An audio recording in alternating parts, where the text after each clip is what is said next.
इन दिनों बनारस खूब चर्चाओं में है और चर्चाओं में इस वजह से भी है क्योंकि ज्ञानवापी का मामला इस वक्त भी कोर्ट में है और कोर्ट में होने के साथ साथ में पूरा मामला इस वक्त अधर में भी लटका हुआ है कि क्या ज्ञानवापी मंदिर है या मस्जिद है। क्योंकि हाल फिलहाल में योगी आदित्यनाथ ने भी एक बयान दिया और बहुत क्लियर और बहुत स्पष्ट तरीके से उन्होंने ये कह दिया कि आप किसी मस्जिद में क्या आपने कभी भी त्रिशूल देखा है।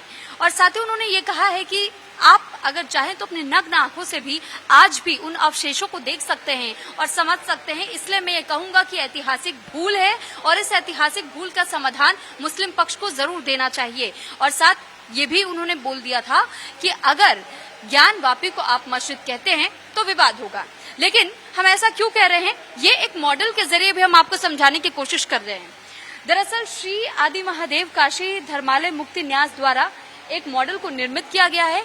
ये आप बिल्कुल मुख्य भाग देख रहे हैं, यानी कि जो पहला पड़ाव होता है मेन गेट से जब आप एंट्री लेते हैं तो ये आपको मुख्य द्वार नजर आएगा।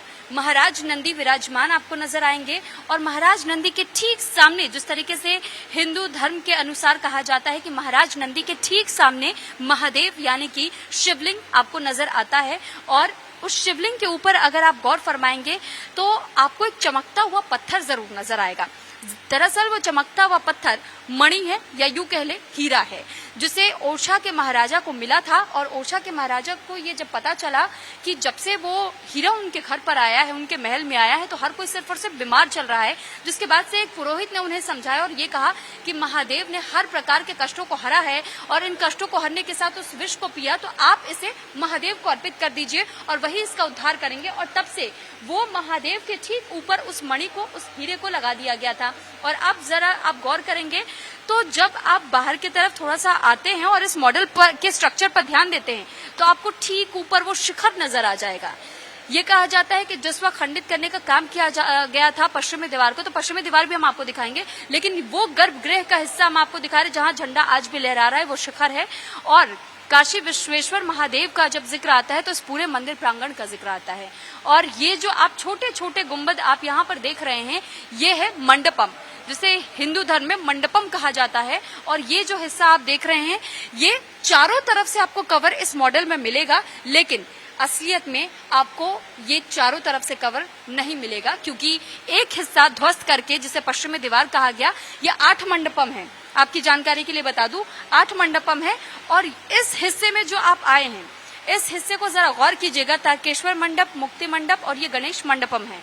तो ऐसे में इसी हिस्से को ढहाने का काम किया गया है, यानी ये पश्चिमी दीवार का वो हिस्सा है जिसको ढहाया गया और उसके कुछ अवशेष आज भी नजर आते हैं। और ये जो छोटे छोटे आपको ये जो कट्स नजर आ रहे हैं, ये उस तहखाने को दर्शाता है कि इसी तहखाने के भीतर जब हिंदू पक्ष और हिंदू पक्ष के वकील गए थे तो किस तरीके से उन्होंने उन तहखानों के भीतर आज भी पश्चिमी दीवार के हिस्से का उस खंडित टुकड़ों को उन्होंने देखा था, मूर्तियां देखी थी, उस छवियों को देखा था। और ये एक और गेट का हिस्सा हम आपको दिखा रहे हैं, ये आप गेट नंबर 4 कह लीजिए कि यहाँ से आप जाते हैं, आप पश्चिमी दीवार के हिस्से से लग के और आप गर्भगृह की तरफ जाते हैं। अब जरा शुरुआत से आइएगा, तो यहाँ जब आप इस तरफ आएंगे तो आपको ये नजर आएगा, ये तमाम ये तस्वीरें आपको बताती हैं कि कैसे ये पश्चिमी दीवार का जो हम जिक्र कर रहे थे, ये वो पश्चिमी दीवार है जिसके अवशेष आज भी मौजूद हैं।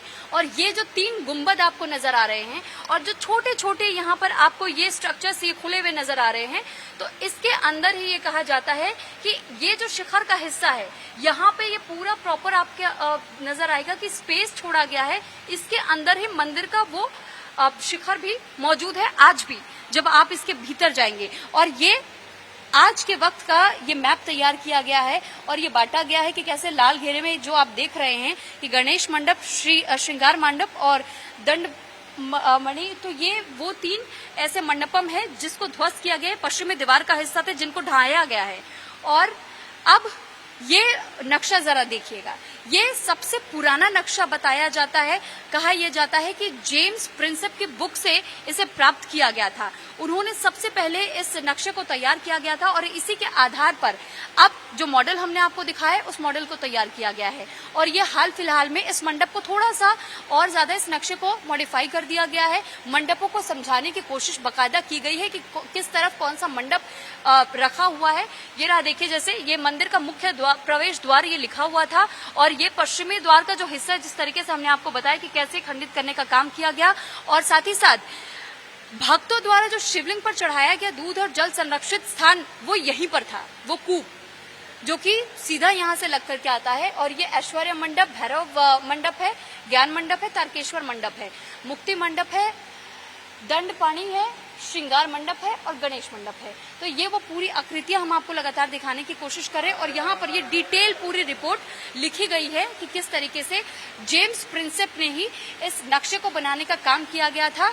और इसी नक्शे को कहा जाता है 1585 में निर्मित किया गया था आदि विश्वेश्वर ज्ञान वापी का। और देखिए यहाँ पर भी ज्ञान वापी से मंदिर की ही तुलना की गई है, और ये कहा गया है कि ज्ञान वापी मंदिर ही है, क्योंकि ज्ञान वापी अपने आप में एक हिंदी नाम है। और अगर आप इधर आएंगे तो जिस पश्चिमी दीवार के हिस्से की हम बात कर रहे थे, ये वो पश्चिमी दीवार का हिस्सा है जिसके अवशेष आज भी मौजूद हैं। और इसी के ठीक पीछे ये जो आपको गुंबद नजर आ रहा है और ये जो खंबे नजर आ रहे हैं आपको, वो पश्चिमी दीवार के उस तरफ आपको गुंबद नजर आएंगे उस मस्जिद के। ये वो पश्चिमी दीवार का हिस्सा जो कि खंडित है और मौजूद है, यानी कि आज भी उन साक्ष्यों को हर किसी के सामने रखता है। इस तस्वीर पे जरा गौर कीजिएगा, ये यहाँ से लेकर यहाँ तक आपको सिर्फ पश्चिमी दीवार का हिस्सा नजर आएगा। यहाँ पे एक छोटा सा दरवाजा आपको नजर आ रहा है, ये वो स्थान है जिस दीवार को बंद किया गया है, और इसे बहुत बाद में बंद किया गया था, लेकिन आज भी एक छोटा सा दरवाजा है जो कि तहखाने के भीतर जाता है और सीधे गर्भगृह को भी कनेक्ट करता है। और ये जो सफेद रंग के हिस्से में देख रहे हैं, ये मस्जिद का जब निर्माण करवाया गया तो पश्चिमी दीवार का सहारा लिया गया था, और इसी पश्चिमी दीवार के सहारे के साथ में इस मस्जिद का निर्माण किया गया। और ये मस्जिद के 3 गुंबद है, जिसको लेकर के हिंदू पक्ष ये दावा करता है कि जो ये आपको स्पेस नजर आ रहा है, इस यहाँ तक के स्पेस में अंदर मंदिर का शिखर है जिसे तोड़ा गया है, और उसके बाद इस ढांचे को तैयार किया गया है। अब इसके बाद भी ये है दर्शन अभिलाषी नंदी, और यही कहा जा रहा है कि दर्शन अभिलाषी नंदी यानी कि दर्शन के लिए ही इस वक्त व्याकुल हैं कि कब महादेव उनके सामने साक्षात तौर पर दर्शन देंगे। और ये पुरानी तस्वीर हम आपको दिखा रहे हैं, ये बिल्कुल पुरानी तस्वीर है जिस दौरान 1993 का जिक्र आप कर लिए, 1990 के दशक का जिक्र कर लिए, उस दौरान की तस्वीरें हम आपको दिखा रहे हैं। और अब अगर आप थोड़ा और आगे आएंगे तो ये देखेंगे, ये जो तस्वीर आप गौर से देखिए, ये सर्वे के दौरान की तस्वीरें हैं। और साथ ही ये तस्वीर देखिए कि किस तरीके से कहा जाता है कि ये जो खंडित हिस्से आपको नजर आ रहे हैं, बहुत समय तक पानी में रहने की वजह से ये इस तरीके से शिवलिंग पर आकृतियां उकर आई थी, और ये कहा जाता है कि ये इसी वजह से, लेकिन चमक आज भी जस की तस है। इसीलिए हिंदू पक्ष कहता है कि ये शिवलिंग ही है, हम इसे किसी प्रकार से फवारा नहीं मानते हैं। ये अंदर तहखाने के अंदर की है, यहाँ लिखा भी गया है तहखाने के अंदर जगह जगह खंभों पर उकेरी गई कलाकृतियां जो मंदिर होने का प्रमाण देती हैं। तो अपने आप में ये बहुत बड़ा प्रमाण इसे कहा जा सकता है, जो कि तहखानों के भीतर आज भी अंकित नजर आते हैं। और ये जरा तस्वीर देखिए कि किस तरीके से यहाँ पर ये आज भी वो कलाकृतियां, ओम के निशान आपको मिल जाएंगे, वो कलाकृतियां जो हिंदू धर्म के अनुसार कही जाती है कि तमाम मंदिरों में। और ये जो हिस्सा आप देख रहे हैं, ये है वजू खाने का हिस्सा, जिसे सर्वे के दौरान ये बंद कर दिया गया था, सील कर दिया गया था, और ये कहा गया था कि यहाँ इस हिस्से को खोला नहीं जाएगा। और आज भी अभी तक इस पे स्टे लगा हुआ है। ये इसी हिस्से से जब पानी खाली किया गया था तो ये शिवलिंग नुमा आकृति उभर करके आई थी, और हिंदू पक्ष ने दावा किया था कि महादेव मिल गए, बाबा मिल गए। और ये उसी से मिलता जुलता एक मंदिर है बनारस में ही, जिसे दूसरा ज्ञान वापी कहा जाता है, बिंदु माधव मंदिर। तो बिंदु माधव मंदिर का मामला भी इस वक्त कोर्ट परिसर में है। हालांकि ज्ञान वापी का जिक्र जब हम करते हैं तो आलमगिरी का भी जिक्र आ जाता है कि आलमगिरी मस्जिद इसे इसलिए वजह से भी कहा जाता है कि ये जो नींव आप देख रहे हैं, ये नींव हिंदू मंदिरों का ढांचा है, और इसी के ऊपर इस आलमगिरी मस्जिद का निर्माण किया गया था। इसी वजह से हिंदू पक्ष ये कहता है कि सिर्फ एक मंदिर ऐसा नहीं है जिसे तोड़ करके इस्लाम धर्म के लोगों ने तोड़ा, खंडित किया और उसके ऊपर अपना मस्जिद का निर्माण किया। ये सबसे ज्यादा गौर करने वाली जो तस्वीर महादेव और ये माता पार्वती की तस्वीर है। ये कहा जाता है ये वो खंडित मूर्तियों का हिस्सा है, महादेव और माता पार्वती का, जो आज भी तहखाने में ये अवशेष नजर आते हैं। और ये तहखाने के अंदर के खंभे हैं, जिस तहखाने के ढांचे को सपोर्ट मिलता है, ये उस खंबे का ढांचा हम आपको दिखा रहे हैं। और इस ढांचे को भी जरा आप गौर से देखिए तो आपको समझ में आएगा कि कैसे ये भी हिंदू धर्म के अनुसार ही है। और ये वही पश्चिमी दीवार का हिस्सा है जो बहुत पुरानी तस्वीर है, आपको तमाम इंटरनेट पर मिल भी जाएंगी। और ये भी खंभे जो आपको नजर आ रहे हैं, ये सब सर्वे के दौरान की वो तस्वीरें हम आपको दिखा रहे हैं कि जब तहखाने में निरीक्षण करने के लिए न्यायालय द्वारा जो सर्वे की टीम भेजी गई थी, उन्होंने जो चीजें कैप्चर की। आप इधर आ पाएंगे तो आपको ये नजर आएगा कि सर्वे की टीम जब यहाँ पहुंची थी और कैसे वजू खाने से इस पानी को जब खाली करवाया गया था तो शिवलिंग नुमा आकृति निकली थी, जिसको मुस्लिम पक्ष दावा करता है कि ये फवारा है, जबकि हिंदू पक्ष कहता है कि ये फवारा नहीं है। और ये जो आप कट्स 5 तरीके के देख रहे हैं, इसी पर अंकित था हीरा, ये हिंदू पक्ष कह रहा है कि यही इसी वजह से ये कट्स है। और ये वो वजू खाने की तस्वीर है। वजू खाने के अलावा ये मस्जिद के ठीक सामने का हिस्सा है जहां पर वजू खाना है। यहीं से वजू खाने से उसके बाद मस्जिद के प्रांगण में प्रवेश किया जाता है, जिस वजू खाने को अब सील कर दिया गया है पूरी तरीके से, यानी अब किसी को भी वहां जाने की इजाजत नहीं है। ये उस दौरान की हम आपको तस्वीर दिखा रहे हैं जब हरिशंकर जैन और विष्णु शंकर जैन जो कि हिंदू पक्ष की तरफ से अपने पूरे दलीलों को रख रहे हैं।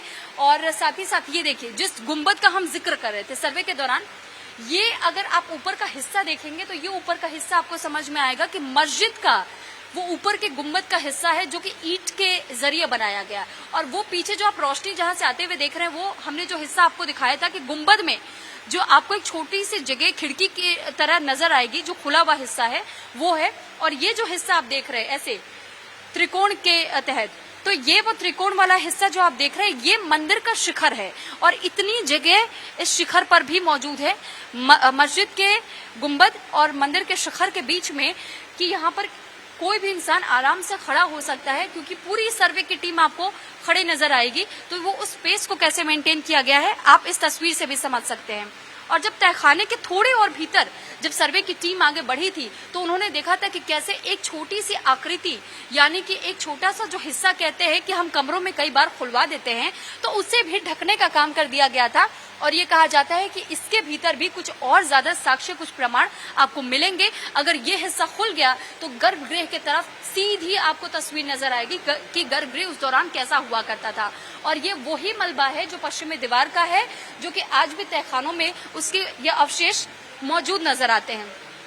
अब थोड़ा और इस तरफ जब आप आएंगे तो ये नंदी महाराज को आप देखेंगे कि कैसे दर्शन अभिलाषी युगों युगों से अपने महादेव का इंतजार कर रहे हैं और चाहते हैं कि किसी भी तरीके से महादेव एक बार फिर से उनके सामने प्रकट हो जाए।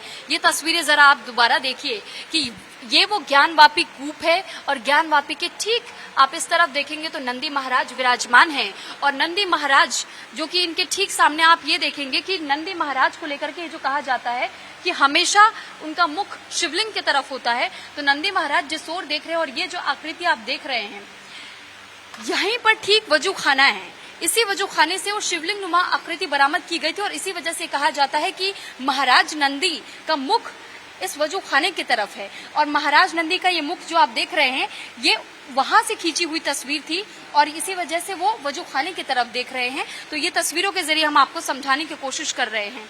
और थोड़ा और डिटेल में आप जाएंगे तो ये पश्चिमी दीवार का जिस हिस्से की हम बात कर रहे थे, इस दरवाजे को जो बंद करने का काम किया गया, ये दरवाजा खुलता है तहखाने की तरफ। और ये जो बड़ा सा एक दरवाजा था, इसी दरवाजे से हो करके गर्भगृह की तरफ प्रवेश किया जाता था, जिसे ढहाया गया, तोड़ा गया और खंडित होने के बाद भी मुस्लिम पक्ष ने इसी पश्चिमी दीवार का सहारा लेकर के और इस मस्जिद का निर्माण करवाया गया था। अब फिर से कुछ और तस्वीरें हम आपको सर्वे के दौरान की दिखा रहे हैं। सर्वे के दौरान ये जो अवशेष मिले थे तहखानों के भीतर, ये जो आपको कुछ लिखी हुई नजर आ रही होंगी चीजें, तो ये लिखावट किसी लिपि में है। हालांकि अब तक इस लिपि का जिक्र नहीं सामने आया कि किस लिपि में लिखा गया है, लेकिन ये हिंदी में ये कहा जा रहा है, हिंदू धर्म के लोगों के तहत में ही ऐसे कई खंबे आपको मंदिरों में मिल जाएंगे जो कि श्लोक लिखे गए होते हैं और श्लोक के बाद ये उन्हीं खंभों पे ब्रह्म कमल दर्शाए गए हैं। और ये भी कुछ अवशेष उन्हीं तहखानों के भीतर से मिले हैं। तो देखिए, प्राप्त स्तंभ में हिंदू मंदिर की कलाकृतियां मौजूद हैं और ये वही हम आपको तस्वीरें तमाम दिखा रहे हैं। ये वजू खाने की तस्वीरें दोबारा से देख लीजिए। जब गेट नंबर 4 से आप एंटर करेंगे तो आपको मस्जिद का हिस्सा लगता हुआ नजर आएगा। आप थोड़ा और आगे आएंगे तो यहाँ पर कुछ और भी आपको अवशेष नजर आएंगे, मंदिर की ही कलाकृतियां हैं। और आप इधर जब देखेंगे तो यहाँ पर भी आपको नजर आएगा कि कैसे जो शिखर होता है, जो मंदिर की बिल्कुल चोटी पर अंकित किया जाता है, शिखर जिसे हम कहते हैं, इसी शिखर के हिस्से को तोड़ा गया और इसे तहखाने में दबा दिया गया था। अब जब आप इस तस्वीर को देखेंगे तो ये वो तस्वीर है, ये जो आप अगर देखेंगे लाल रंग में आपको नजर आ रही होगी, ये है श्रृंगार गौरी। तो मंदिर के पश्चिम में और श्रृंगार मंडप के ध्वंस अवशेष पर स्थित श्रृंगार गौरी का स्थान, जहां हिंदू समाज निरंतर पूजा पाठ करता चला आ रहा है, ये 1993 के दौरान की एक आखिरी तस्वीर है। और इस आखिरी तस्वीर को कहा जाता है कि 1993 में अगर मां श्रृंगार गौरी की पूजा होती थी और श्रृंगार गौरी की मूर्ति भी अंदर थी, तो फिर आज हमें वो अनुमति क्यों नहीं मिल पाती है कि मां श्रृंगार गौरी की पूजा कर सके। और मां श्रृंगार गौरी की पूजा करने को लेकर भी विवाद है। लगातार हिंदू पक्ष ये मांग कर रहा है कि हम अपनी माता जी की पूजा अर्चना करना चाहते हैं और ये मामला भी अभी भी अधर में लटका हुआ है। और 1993 में जब पूजा होती थी तो 1991 का वर्शिप एक्ट आखिर कैसे लागू होता है, ये सवाल हिंदू धर्म के लोग पूछ रहे हैं। और ये कुछ और शिलापट हैं, जिन शिलापटों पर वो निशान मिले थे कि कैसे यहाँ पर कुछ अंकित किया गया, कुछ लिखावट आपको नजर आएगी और ये कहा जा रहा है कि ये श्लोक लिखे गए थे। तो तमाम ये वो तस्वीरें भी हम आपको दिखा रहे हैं। और यहाँ पर भी देखिए, ये बहुत जूम करने पर आपको ये तस्वीर जरा दिखेगी कि कैसे ये वही दरवाजे का हम जिक्र कर रहे थे जो कि गर्भगृह की तरफ खुलता है और एक हिस्सा इसका तहखाने में खुलता था। और ये पुरानी तस्वीर जिस वक्त पश्चिमी दीवार पर इसे सील नहीं किया गया था, बंद नहीं किया गया था, तो बच्चे कैसे देखिए यहाँ पर खेला भी करते थे पहले 1990 के दशक तक। और साथ ही ये जो हिस्सा बताया जाता है, इसी के ठीक आगे की तरफ में श्रृंगार गौरी का चौखट है जहाँ आज पूजा की जाती है। और ये तस्वीर जरा देखिए, आपको यहाँ पैर नजर आ रहे होंगे, तो ये मूर्तियों के खंडित अवशेष आज भी तहखानों में हैं और उन्हीं तहखानों में आज भी वो नींव नजर आती है। मंदिर की ये नींव का हिस्सा है, हम आपको जो दिखा रहे हैं ये नींव है मंदिर का। और इसी नींव पर ये मस्जिद की दीवारें आपको नजर आएंगे। जब भी कभी आप काशी विश्वनाथ के दर्शन करने आएंगे तो आप गौर से पश्चिमी दीवार को जरूर देखिएगा, तो आपको समझ में आएगा। ये स्वास्तिक के निशान मिले थे, ये त्रिशूल के निशान है, तमाम जो आप देख रहे हैं जगह जगह पर देखे गए थे। ये भी इधर आएंगे तो आप शिखर के ही कुछ और अवशेष देखेंगे और ये आप हिस्सा देखेंगे, ये भी नींव का एक हिस्सा दिख रहा है, जैसे कि हम कहते हैं कि कलश है। तो ये कलश का वो हिस्सा टूटा है जो कि कलश मंदिर की चोटी यानी शिखर पर लगाया जाता है। यहाँ पे कुछ खंभों पर ऐसे ही कलाकृतियां जो कि हिंदू धर्म के अनुसार अंकित की गई हैं। तो तमाम ये वो तस्वीरें हम आपको दिखाने की और बताने की कोशिश कर रहे हैं कि किस तरीके से यहाँ पर ये कोशिश की गई थी कि कैसे उसे तहखानों में ही दफन कर दिया जाए। लेकिन हिंदू पक्ष बार बार ये कह रहा है कि अगर ऐसा ही सर्वे हो जाए तो फिर दूध का दूध और पानी का पानी हो जाएगा और सबके सामने वो सच उजागर हो जाएगा। आपको क्या लगता है, हमें जरूर बताइएगा। कैमरा पर्सन कृपाल सिंह नेगी के साथ सुरभि तिवारी, बनारस।